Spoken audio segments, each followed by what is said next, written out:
పేరుతోనే భయపెట్టే అతి ప్రమాదకర వ్యాధి క్యాన్సర్. కొత్త రూపాల్లో విరుచుకుపడుతూ యావత్ ప్రపంచానికి సవాల్ విసురుతోంది ఈ మహమ్మారి. ప్రపంచవ్యాప్తంగా ఏటా సుమారు 1 కోటి మంది క్యాన్సర్ బారిన పడి ప్రాణాలు కోల్పోవడం దీని తీవ్రతకు అద్దం పట్టేదే. భారత్లో కూడా ఏటా 15 లక్షల కొత్త కేసులు, 9 లక్షల మరణాలు నమోదవుతూ ఉండడం ఆందోళన కలిగిస్తోంది. అయితే క్యాన్సర్ ఇంతటి కర్కశమైనదే అయినా సరైన చికిత్సా విధానాలు పాటిస్తే దీనిపై విజయం సాధించడం సాధ్యమే. ముఖ్యంగా క్యాన్సర్ను అంతం చేయడంలో మానసిక బలం చాలా కీలకం. మరి అసలు క్యాన్సర్ అంటే ఏంటి? ఇది ఎందుకు వస్తుంది? అందుబాటులో ఉన్న చికిత్సా విధానాలు ఏమిటి? బుధవారం ప్రపంచ క్యాన్సర్ దినోత్సవం సందర్భంగా ప్రత్యేక కథనం.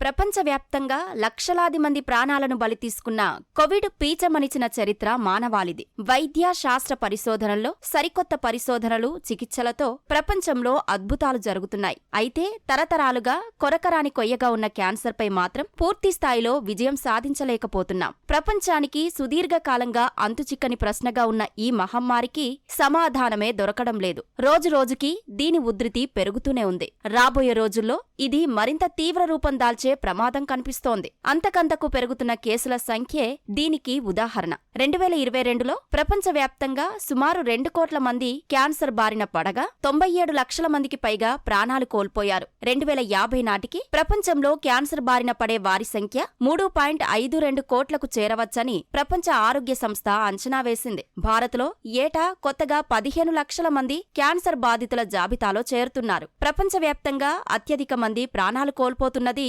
క్యాన్సర్ వల్లే. ఈ లెక్కలు, అంచనాలు ప్రపంచంలో క్యాన్సర్ తీవ్రతకు అద్దం పట్టేవే.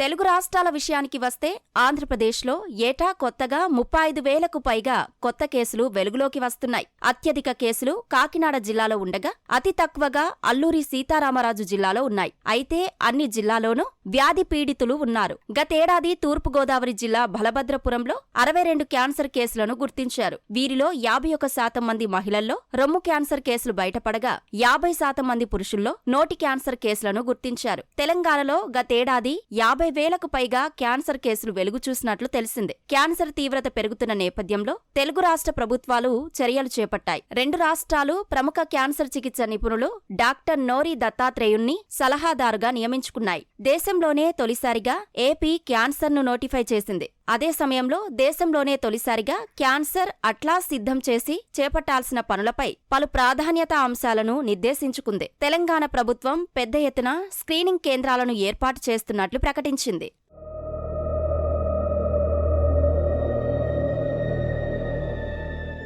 క్యాన్సర్ అంటే ఒక మాటలో చెప్పాలంటే శరీరంలోని కణాలు గాడి తప్పి అనవసరంగా అసాధారణంగా వృద్ధి చెందడం. ఇవి ఒకచోట గూడు కట్టి కణితిగా మారుతాయి. ఈ కణితిలు 3 రకాలు కాగా క్యాన్సర్లు 5 రకాలు. క్యాన్సర్ ఓ ప్రమాదకర వ్యాధి. నిశ్శబ్దంగా ఉండి ప్రాణాలు కబలిస్తుంది. శరీరంలో అనూహ్యంగా కలిగే మార్పులు పసిగట్టినట్లయితే వ్యాధిని తొందరగా గుర్తించడానికి వీలవుతుందని వైద్యులు సూచిస్తున్నారు. గతంతో పోలిస్తే క్యాన్సర్లు పెరగడానికి కారణాలు అనేకం. ఇందులో మొదటిది అనారోగ్య ఆహారపు అలవాట్లే. ప్రపంచీకరణ, పట్టణీకరణ కారణంగా తిండి అలవాట్లలో చాలా మార్పులు వస్తున్నాయి. పాశ్చాత్య ఆహార అలవాట్లలో భాగంగా శుద్ధి చేసిన ప్యాకేజ్డ్ ఆహారం, శీతల పానీయాలు, అధిక కొవ్వు ఉండే పదార్థాలు ప్రజలు ఎక్కువ తీసుకుంటున్నారు. చాలా మంది యువతలో ధూమపానం, పొగాకు నమలడం, మద్యపానం పెరుగుతున్నాయి. ఇలాంటి వాటి వల్ల క్యాన్సర్ తీవ్రత పెరుగుతోంది. దీనికి తోడు ఉద్యోగ, కుటుంబ సమస్యల వల్ల మానసిక ఒత్తిళ్లు సహా వ్యాయామం, శారీరక శ్రమ లోపించడం, ప్రత్యామ్నాయ చికిత్సలు లేకపోవడం, అధిక వ్యయాలు, స్థూలకాయం పలు రకాల క్యాన్సర్లకు దారితీస్తున్నాయి. ఇటీవల వాయు కాలుష్యం పెరగడం ఊపిరితిత్తుల క్యాన్సర్ను పెంచుతోంది. ఇంత సాంకేతికంగా మనం ఇంత అభివృద్ధి చెందుతున్నా కూడా ఒక సంవత్సరంకి మనకు చాలా క్యాన్సర్లు రోజు రోజుకు పెరుగుతూనే ఉన్నాయి. ఒక 15 లక్షలు అంటాము, 10 లక్షలు అంటూనే ఉన్నాము. అందులో 40% క్యాన్సర్లు ఏంటంటే ఏదో రకంగా ఈ పొగాకు రిలేషన్స్లో ఉన్నాయన్నమాట. రెండోది ఏంటంటే మనం తినే ఆహార పదార్థాలు. చాలామంది అంటే ఒక టైంలో మనం అన్ని వెజిటేబుల్స్, ఫ్రెష్ ఫ్రూట్స్ తినేవాళ్ళం. ఇప్పుడు ఏమైందంటే అన్ని ప్రాసెస్డ్ ఫుడ్ అంటాం అనమాట. అందులో కెమికల్స్, పెస్టిసైడ్స్ చాలా రకాలుగా ఏంటంటే వాడడం వలన ఈ క్యాన్సర్లు ఏంటంటే కొంచెం ఎక్కువగా వచ్చేస్తున్నాయి. మూడోది ఏంటంటే మన ఫిజికల్ ఇన్యాక్టివిటీ అంటాం అనమాట. ఒబేసిటీ, ఫిజికల్ ఇన్యాక్టివిటీ వల్ల చాలా జబ్బులు ఏంటంటే మనకు ఎండోమెట్రియల్ క్యాన్సర్ అని, బ్రెస్ట్ క్యాన్సర్ అని వచ్చేస్తూనే ఉన్నాయి. నాలుగో కారణం ఏంటంటే పొల్యూషన్ చెప్తున్నాం, బట్ పొల్యూషన్లో కూడా చాలా రకరకాల పొల్యూషన్స్ ఉంటాయి. వీటన్నిటితో పాటుగా ఏంటంటే కొంతమంది జెనెటికల్గా కూడా కొంతమంది అంటాం, కొంతమందికి బ్రెస్ట్ అండ్ ఓవరీ వాళ్ళ ఫ్యామిలీ ఎవరికైనా ఉంటే అంటే రొమ్ము క్యాన్సర్ కానీ అండాశయ క్యాన్సర్ వల్ల వీళ్ళకు ఎక్కువగా వచ్చే ఛాన్స్ ఉంటుంది. ICMR ప్రకారం భారతదేశంలో అన్ని రకాల క్యాన్సర్లతో రోజూ 1600 మంది చనిపోతున్నారు. ఇందులో 200 మంది మహిళలు గర్భాశయ క్యాన్సర్తో ప్రాణాలు కోల్పోతున్నారు. చాలా క్యాన్సర్ కేసులు ఆలస్యంగా నిర్ధారణ అవుతున్నాయి. వాస్తవానికి క్యాన్సర్ కణాలు మొండి ఘటాలు. వీటిని వృద్ధి కాకుండా, విస్తరించకుండా ఆపడం కష్టం. ఇతర చోట్లకు విస్తరించిన వాటినైతే అడ్డుకోవడం ఇంకా కష్టం. కొన్నిసార్లు క్యాన్సర్ కణాలు అసలు కణితి నుంచి విడిపోయి శరీరంలోని ఇతర భాగాలకు విస్తరిస్తుంటాయి. అక్కడ కణితిలుగా మారి అవయవాల పనితీరును అస్తవ్యస్తం చేస్తుంటాయి. నిజానికి క్యాన్సర్తో చనిపోతున్న వారిలో 90% మంది మరణాలకు ఇతర భాగాల నుంచి విస్తరించడం వల్లే. ఇలాంటి క్యాన్సర్లను నివారించడానికి, చికిత్స చేయడానికి వైద్య నిపుణులు కొత్త మార్గాలను అన్వేషిస్తూనే ఉన్నారు. అధునాతన చికిత్సల పుణ్యమాని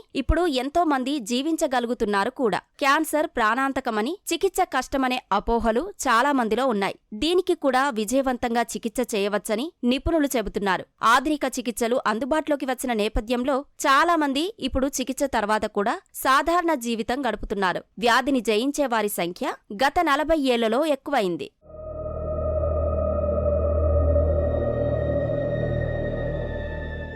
క్యాన్సర్ వచ్చిన తర్వాత బాధపడడం కంటే రాకుండా చూసుకోవడం ఉత్తమం. అది మన చేతుల్లోనే ఉంది. మాంసం, చక్కెర, ఉప్పు ఎక్కువగా, పండ్లు, కూరగాయలు తక్కువగా తినడం వల్ల పెద్దపేగు, రొమ్ము, జీర్ణాశయ క్యాన్సర్లు వచ్చే ప్రమాదం ఉంది. అందువల్ల పండ్లు, కూరగాయలు, నిండుగింజ ధాన్యాలు, పప్పులతో కూడిన సమతుల ఆహారం తీసుకోవాలి. మాంసాహారులు మాంసం తినడం తగ్గించుకుంటే మేలు. బాగా శుద్ధి చేసి తయారు చేసిన ఆహార పదార్థాలు, తీపి పానీయాలు, కొవ్వు పదార్థాలు పరిమితం చేసుకోవాలి. వీలైనంత వరకు ఉడికించిన పదార్థాలు తినాలి. వేపుళ్లు తగ్గించుకోవాలి. రోజూ అరగంట వ్యాయామం చేయాలి. శరీర బరువును అదుపులో ఉంచాలి. మద్యం, పొగాకు జోలికి వెళ్లరాదు. ఇవన్నీ క్యాన్సర్ రాకుండా మనుషులను కాపాడతాయి. కాలుష్యం, వాతావరణ మార్పుల ఫలితంగా ఏర్పడ్డ పరిస్థితుల నేపథ్యంలో ఇవి ప్రతి మనిషి నిత్య జీవితంలో అత్యావశ్యకం కావాలి.